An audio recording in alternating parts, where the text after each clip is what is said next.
ശ്രീ ശങ്കരാചാര്യ വിരചിതം ശിവാനന്ദലഹരി അർത്ഥസഹിതം പഠിക്കാം.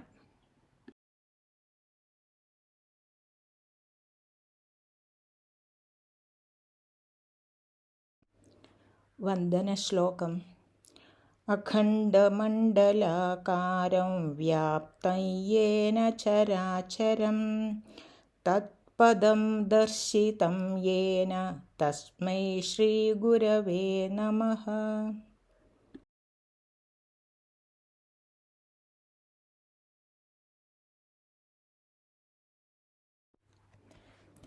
ശ്ലോകത്തിൻ്റെ വിശദാംശങ്ങളിലേക്ക് കടക്കുന്നതിന് മുൻപായി മലയാള ഭാഷയും സംസ്കൃത ഭാഷയും തമ്മിൽ അടിസ്ഥാനപരമായി എന്താണ് വ്യത്യാസം എന്ന് മനസ്സിലാക്കാം.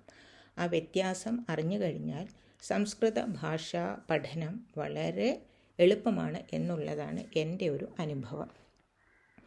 ഇന്ന് നമ്മൾ ഉപയോഗിക്കുന്ന മലയാള ഭാഷയുടെ വ്യാകരണ ഗ്രന്ഥമാണ് കേരള പാണിനീയം. അതെഴുതിയത് AR രാജരാജവർമ്മ തമ്പുരാൻ. ജീവിച്ചിരുന്നത് 1863 മുതൽ 1918 വരെയാണ്. സംസ്കൃത ഭാഷാ വ്യാകരണത്തിന് പാണിനി മഹർഷി എത്രമാത്രം അഗ്രഗണ്യനാണോ അതേപോലെ അഗ്രഗണ്യനാണ് AR രാജരാജവർമ്മ തമ്പുരാൻ മലയാള ഭാഷാ വ്യാകരണത്തിന്.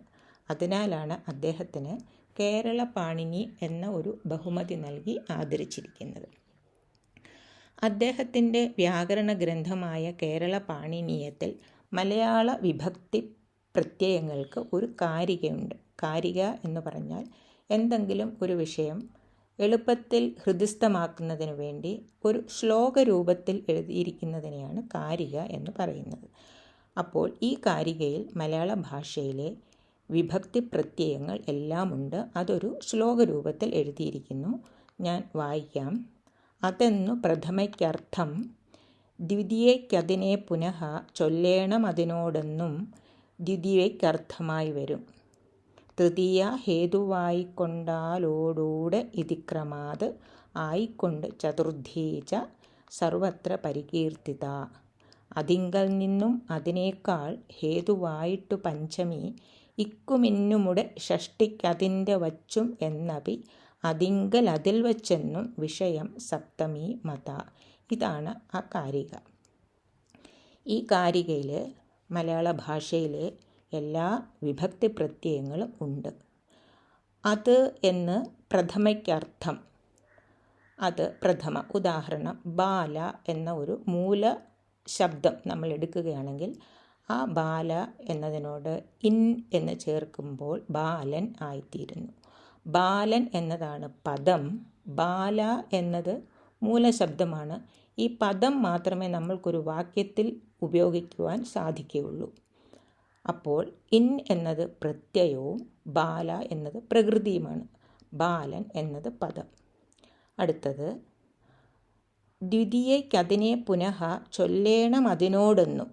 അതിനെ, അതിനോട് എന്ന പ്രത്യയങ്ങൾ ചേർത്ത് കഴിഞ്ഞാൽ കിട്ടുന്ന പദം ഒരു ദ്വിതീയ വിഭക്തിയിലുള്ള പദമാണ്. ഉദാഹരണത്തിന് ബാലനെ, ബാലനോട്.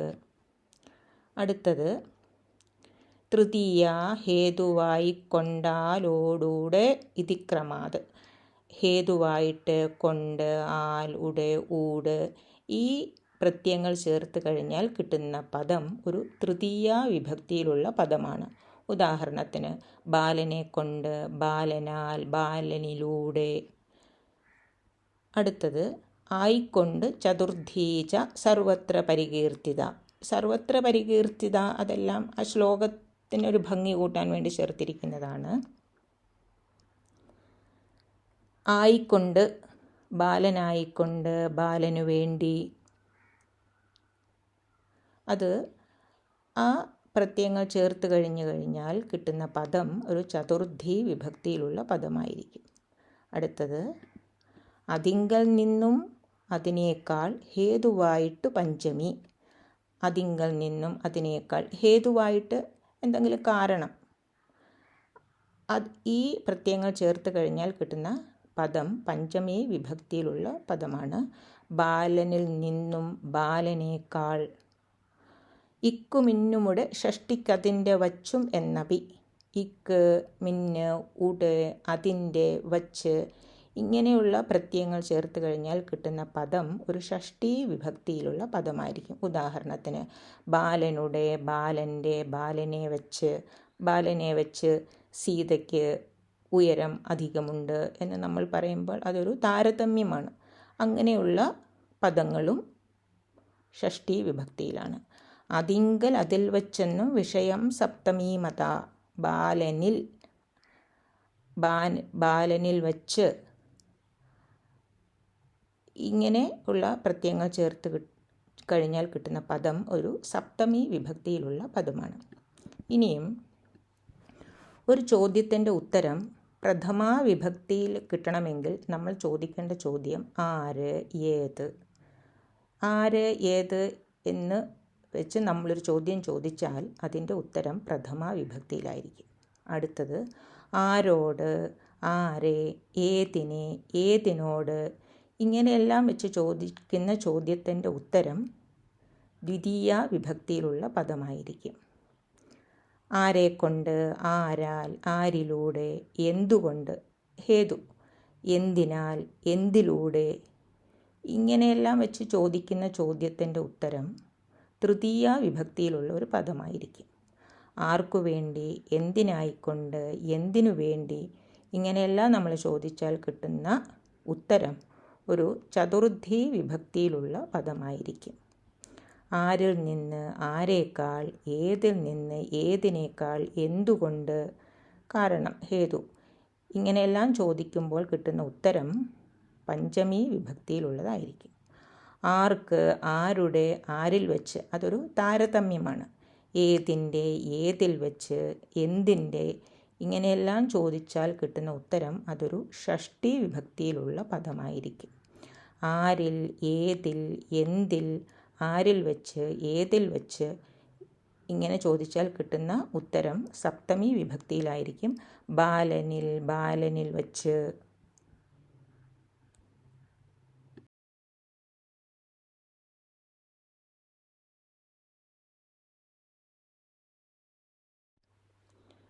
മലയാള ഭാഷയിലെ വിഭക്തി പ്രത്യയങ്ങൾ നമ്മൾ കണ്ടു കഴിഞ്ഞു. സംസ്കൃത ഭാഷയിലും ഇതേപോലെ വിഭക്തി പ്രത്യയങ്ങളുണ്ട്. പക്ഷേ മലയാള ഭാഷയുമായി താരതമ്യം ചെയ്യുമ്പോൾ സംസ്കൃത ഭാഷയിലെ വിഭക്തി പ്രത്യയങ്ങൾ വളരെ ലളിതമാണ്, പഠിക്കാനും എളുപ്പമാണ്. എന്നിരുന്നാൽ നമ്മൾ കരുതുന്നു സംസ്കൃത ഭാഷയാണ് കഠിനമായിട്ടുള്ളതെന്ന്. യഥാർത്ഥത്തിൽ അങ്ങനെയല്ല. മലയാള ഭാഷ തന്നെയാണ് പഠിക്കാൻ ബുദ്ധിമുട്ടേറിയത്. അടുത്തത് നമുക്ക് ശ്ലോകത്തിലേക്ക് കടക്കാം. സഹസ്രം വർത്തന്തെ ജഗതി വിബുധാഃ ക്ഷുദ്രഫലദാഃ ന മന്യേ സ്വപ്നേ വാ തദനുസരണം തത്കൃതഫലം ഹരിബ്രഹ്മാദീനാമപി നികടഭാജാമസുലഭം ചിരം യാചേ ശംഭോ ശിവ തവ പദാംഭോജ ഭജനം. പദച്ഛേദം നമ്മൾ കണ്ടു. സഹസ്രം വർത്തന്തെ ജഗതി വിബുധാഃ ക്ഷുദ്രഫലദാഃ ന മന്യേ സ്വപ്നേ വാ തത് അനുസരണം തത്കൃതഫലം ഹരിബ്രഹ്മാദീനാം അപി നികടഭാജാം അസുലഭം ചിരം യാചേ ശംഭോ ശിവ തവ പദാംഭോജ ഭജനം. ഇതാണ് പദച്ഛേദം. അടുത്തത് വാക്യവിശ്ലേഷണമാണ്. നോക്കാം.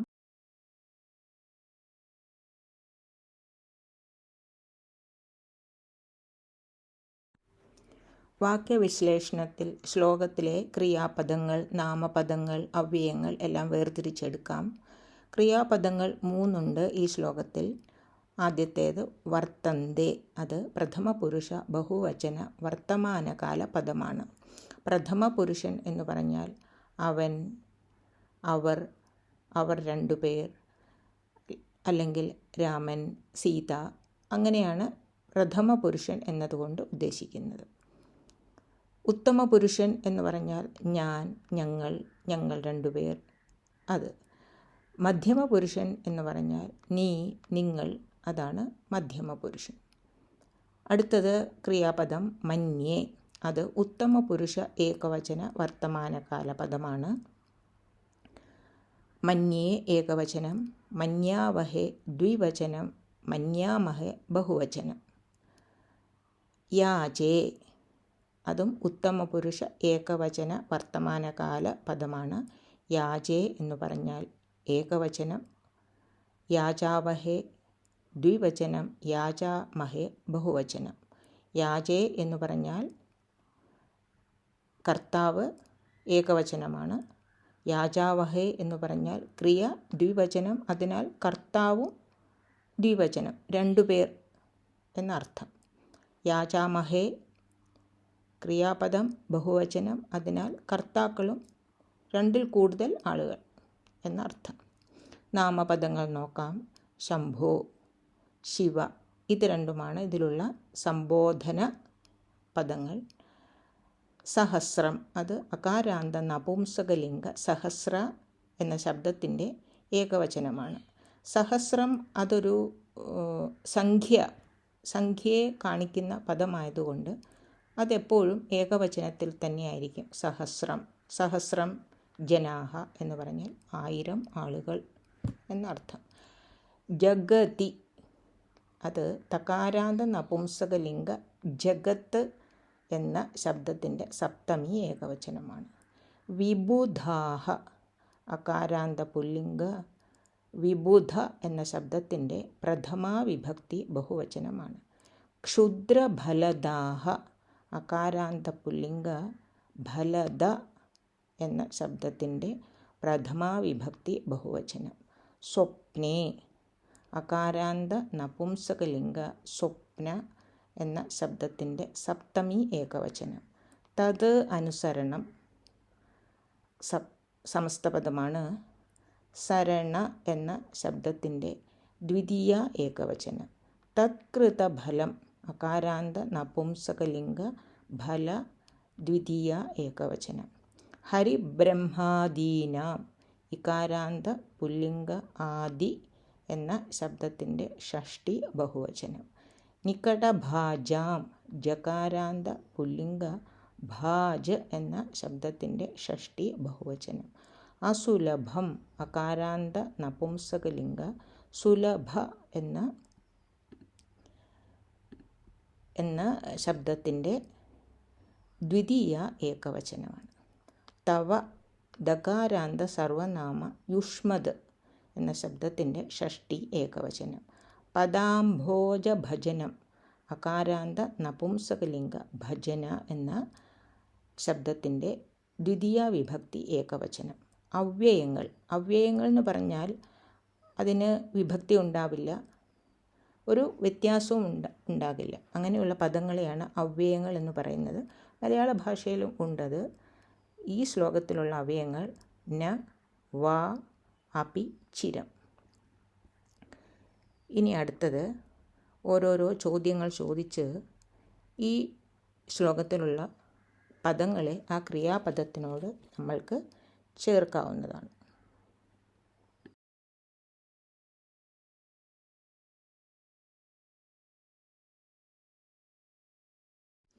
ഈ ശ്ലോകത്തിൽ സപ്തമി വിഭക്തിയിലുള്ള പദമുണ്ട്, പ്രഥമാ വിഭക്തിയിലുള്ള പദങ്ങളുണ്ട്, ദ്വിതീയ വിഭക്തിയിലുള്ള പദങ്ങളുണ്ട്, ഷഷ്ടി വിഭക്തിയിലുള്ള പദങ്ങളുണ്ട്.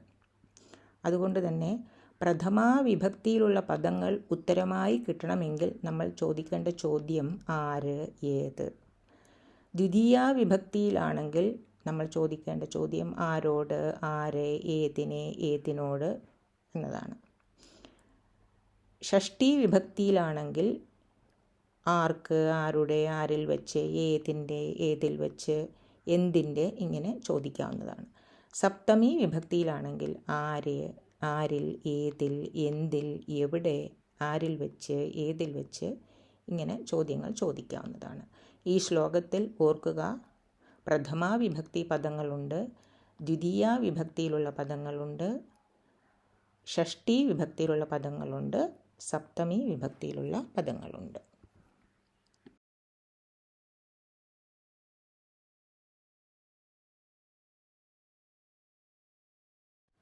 ആദ്യത്തെ ക്രിയാപദം എടുക്കാം. വർത്തന്തേ. അതിൻ്റെ അർത്ഥം ഉണ്ട് എന്നുള്ളതാണ്. അതൊരു ബഹുവചനമാണ്. സഹസ്രം എന്നത് സംഖ്യയെ സൂചിപ്പിക്കുന്നു. അതിനാൽ എത്രയുണ്ട് എന്ന് ചോദിക്കാം. ആയിരക്കണക്കിന് ഉണ്ട്. ആയിരക്കണക്കിന് ആരുണ്ട്? ഉത്തരം പ്രഥമ വിഭക്തിയിലായിരിക്കണം. നമ്മൾ കണ്ടു വിബുധാഹ എന്ന പദം പ്രഥമ വിഭക്തി ബഹുവചനമാണ്. അതുകൊണ്ട് ആയിരക്കണക്കിന് ആരുണ്ട് എന്നതിൻ്റെ ഉത്തരം വിബുധാഹ. അത് ദേവന്മാർ എന്നാണ് ആ വാക്കിൻ്റെ അർത്ഥം. ദേവന്മാർ ആയിരക്കണക്കിനുണ്ട്. എങ്ങനെയുള്ള ദേവന്മാർ? ക്ഷുദ്രഫലദാഹ. നമ്മൾ എന്തുകൊണ്ടാണ് എങ്ങനെയുള്ള ദേവന്മാർ എന്ന് ചോദിക്കുന്നത്? കാരണം ക്ഷുദ്രഫലദാഹ എന്നതും പ്രഥമ ബഹുവചന പദമാണ്. അപ്പോൾ തീർച്ചയായും അത് വിബുധാഹ എന്ന പദത്തിൻ്റെ വിശേഷണ പദമാണ്. വിബുധാഹ എന്നത് വിശേഷ്യവും ക്ഷുദ്രഫലദാഹ എന്നത് വിശേഷണവുമാണ്. ക്ഷുദ്രഫലദാഹ എന്ന പദത്തിൻ്റെ അർത്ഥം അതിതുച്ഛമായ ഫലത്തെ മാത്രം നൽകുവാൻ കഴിവുള്ളവരായ. അടുത്ത ചോദ്യം, എവിടെയുണ്ട്? ജഗതി, ലോകത്തിൽ. എന്തുകൊണ്ടാണ് നമ്മൾ എവിടെ എന്ന് ചോദിക്കുന്നത്? കാരണം ജഗതി എന്നത് സപ്തമി വിഭക്തിയിലുള്ള ഒരു പദമാണ്. അപ്പോൾ നമ്മൾ കണ്ടു, സപ്തമി വിഭക്തിയിലുള്ള പദം ഉത്തരമായി കിട്ടണമെങ്കിൽ നമ്മൾ ചോദിക്കേണ്ട ചോദ്യം എവിടെ എന്നതാണ്. അപ്പോൾ നമ്മളുടെ വാക്യം ആയിക്കഴിഞ്ഞു. ലോകത്തിൽ അതിതുച്ഛമായ ഫലത്തെ മാത്രം നൽകുവാൻ കഴിവുള്ളവരായ ആയിരക്കണക്കിന് ദേവന്മാർ ഉണ്ട്. ഇതാണ് ആദ്യത്തെ ക്രിയാപദം വെച്ച് നമ്മൾ ഉണ്ടാക്കിയെടുത്ത വാക്യം. അടുത്തത് ന മന്യേ. ഞാൻ ആഗ്രഹിക്കുന്നില്ല. ഞാൻ എന്നത് ശ്ലോകത്തിൽ കൊടുത്തിട്ടില്ല. പക്ഷേ അത് മന്യേ എന്നതിൽ അന്തർലീനമാണ്. അത് ഏകവചനമാണ്. അതിനാൽ ഞാൻ എന്നതാണ് അതിൻ്റെ കർത്താവ്. ന എന്നത് ഇല്ല എന്നതിൻ്റെ അർത്ഥമാണ്. അത് ശ്ലോകത്തിൽ തന്നെ കൊടുത്തിട്ടുണ്ട്. ന മന്യേ, ഞാൻ ആഗ്രഹിക്കുന്നില്ല. ഞാൻ എന്താഗ്രഹിക്കുന്നില്ല? തദനുസരണം, അവരുടെ ആശ്രയത്തെ ഞാൻ ആഗ്രഹിക്കുന്നില്ല. അതെന്തുകൊണ്ടാണ് എന്ത് എന്ന് നമ്മൾ ചോദിക്കാൻ കാരണം? തദനുസരണം എന്നത് ദ്വിതീയ വിഭക്തിയിലുള്ള പദമാണ്. അപ്പോൾ തീർച്ചയായും നമ്മൾ അത് ഉത്തരമായി കിട്ടണമെങ്കിൽ ചോദിക്കേണ്ട ചോദ്യം എന്ത് എന്നതാണ്. ഞാൻ എന്ത് ആഗ്രഹിക്കുന്നില്ല? തദനുസരണം, അവരുടെ ആശ്രയത്തെ. ആരുടെ? ഈ ആയിരക്കണക്കിന് ദേവന്മാരുടെ ആശ്രയത്തെ ഞാൻ ആഗ്രഹിക്കുന്നില്ല. വീണ്ടും എന്താഗ്രഹിക്കുന്നില്ല? തത്കൃത ഫലം, അതുകൊണ്ട് ഉണ്ടാകുന്ന ഫലത്തെയും ഞാൻ ആഗ്രഹിക്കുന്നില്ല. തത്കൃത ഫലം എന്നതും ദ്വിതീയ വിഭക്തിയിലാണ്. അതുകൊണ്ടാണ് നമ്മൾ എന്ത് എന്ന് ചോദിക്കുന്നത്. എവിടെ ആഗ്രഹിക്കുന്നില്ല? സ്വപ്നേവ, സ്വപ്നത്തിൽ കൂടി. ഇവിടെ എവിടെ എന്നത് ചോദിക്കുന്നതിൻ്റെ കാരണം സ്വപ്നെ എന്നത് സപ്തമി വിഭക്തിയിൽ ആയതുകൊണ്ടാണ്.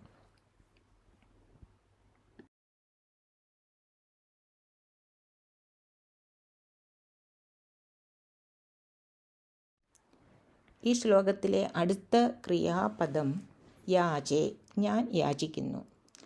അതിനു മുൻപ് രണ്ട് സംബോധനാ പദങ്ങളുണ്ട്.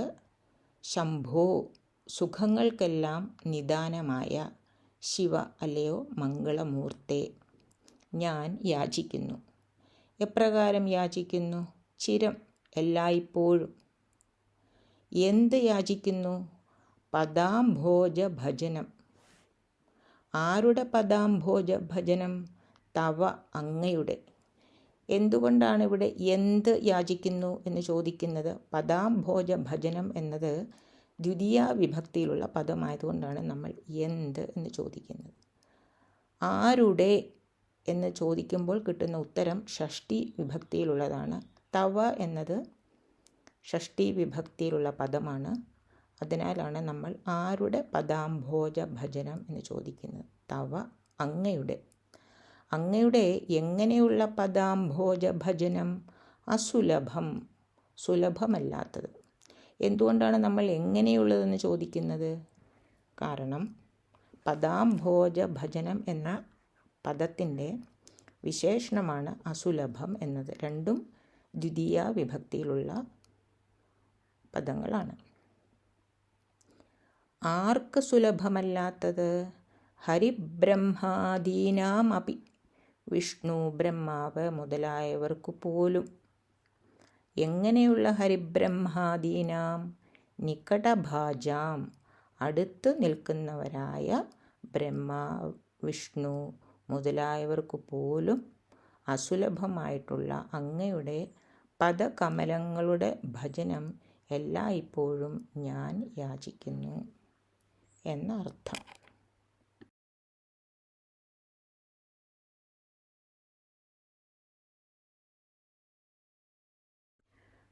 അന്വയം.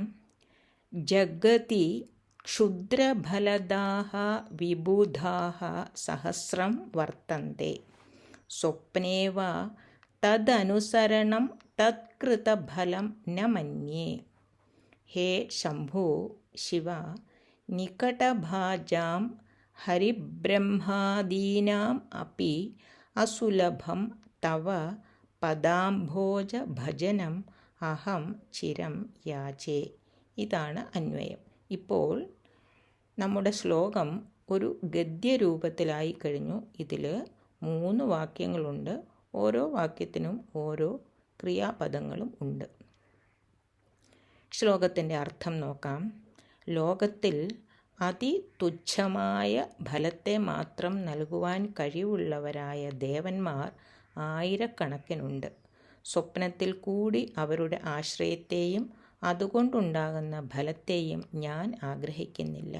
അല്ലയോ സുഖങ്ങൾക്കെല്ലാം നിദാനമായ മംഗളമൂർത്തേ, അടുത്തു നിൽക്കുന്നവരായ വിഷ്ണു, ബ്രഹ്മാവ് മുതലായവർക്കു പോലും അസുലഭമായ അങ്ങയുടെ പദകമലങ്ങളുടെ ഭജനം എല്ലായ്പ്പോഴും ഞാൻ യാചിച്ചു കൊള്ളുന്നു. ഇതാണ് ശ്ലോകത്തിൻ്റെ അർത്ഥം.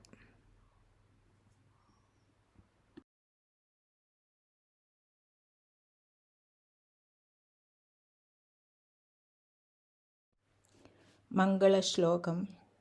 ഓം സഹനാവവതു സഹനൗ ഭുനക്തു സഹ വീര്യം കരവാവഹൈ തേജസ്വിനാവധീതമസ്തു മാ വിദ്വിഷാവഹി. ഓം ശാന്തി ശാന്തി ശാന്തി.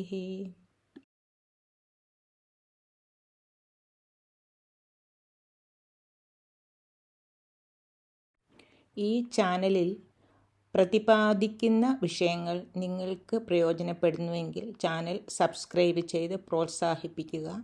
വീഡിയോ ഇഷ്ടപ്പെട്ടുവെങ്കിൽ ലൈക്ക് ചെയ്യുക, സുഹൃത്തുക്കളുമായി പങ്കുവയ്ക്കുക. നന്ദി, നമസ്കാരം.